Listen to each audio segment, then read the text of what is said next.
కూతుర్ని పెళ్లి చేసుకోవాల్సిన వరుడు ఆమె తల్లితో జంపయ్యాడు. ఈ ఘటన సోషల్ మీడియాలో పెను సంచలనంగా మారింది. తాజాగా నేపాల్ పోలీసులు అత్త అల్లుణ్ణి అరెస్టు చేయడంతో వీరి లవ్ స్టోరీకి ఎండ్ కార్డ్ పడింది. ఉత్తరప్రదేశ్లోని అలీఘడ్లో ప్రారంభమైన వీరి ప్రేమాయణం నేపాల్లో ముగిసింది.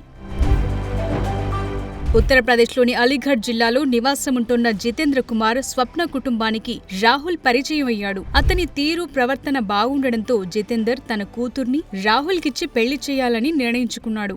రాహుల్ జితేందర్ కూతురితో పెళ్లికి అంగీకరించడంతో పెళ్లి పనులు కూడా ప్రారంభించాడు. ఈ క్రమంలోనే 5 లక్షల రూపాయలతో పెళ్లికి అవసరమైన బంగారు ఆభరణాలను చేయించాడు. మరో 3 లక్షల రూపాయలతో పెళ్లి పనులు కూడా చేపట్టాడు. ఇంకో 9 రోజుల్లో కూతురు పెళ్లి ఉందనగా కాబోయే అల్లుడు రాహుల్ జితేందర్ కు ఊహించని ట్విస్ట్ ఇచ్చాడు.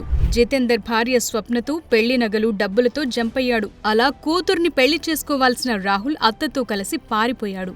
దీనిపై జితేందర్ పోలీసులను ఆశ్రయించి రాహుల్తో పాటు తన భార్య స్వప్నపై కూడా కేసు నమోదు చేశాడు. ఏప్రిల్ 16న వివాహం చేసుకోవాల్సిన రాహుల్ తన భార్యతో వెళ్లిపోయాడని, పెళ్లి కోసం చేయించిన నగలు డబ్బులతో పారిపోయారని తన ఫిర్యాదులో పేర్కొన్నాడు. కేసు నమోదు చేసుకున్న పోలీసులు దర్యాప్తు ముమ్మరం చేశారు. ఈ క్రమంలోనే నేపాల్ సమీపంలో ఇద్దరు అడ్డంగా దొరికిపోయారు. అయితే పోలీసులకు చిక్కిన తరువాత వరుడు రాహుల్, అత్త స్వప్న షాకింగ్ విషయాలు చెప్పారు. ఆ వీడియో ప్రస్తుతం సామాజిక మాధ్యమాల్లో వైరల్ గా మారింది.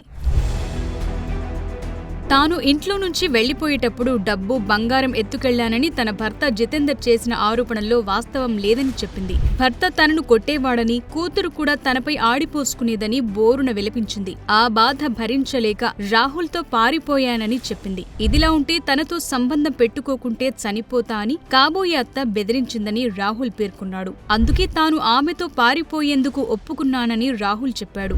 గతంలో తన అత్త స్వప్నకు మొబైల్ ఫోన్ గిఫ్ట్ గా ఇచ్చినట్లు తెలిపాడు. అలా తమ ఇద్దరి మధ్య సాన్నిహిత్యం పెరిగిందని చెప్పుకొచ్చాడు. పోలీసులు తమను వెతుకుతున్నారన్న సంగతి తెలిసి లొంగిపోయేందుకు సిద్ధమయ్యానని కూడా చెప్పాడు.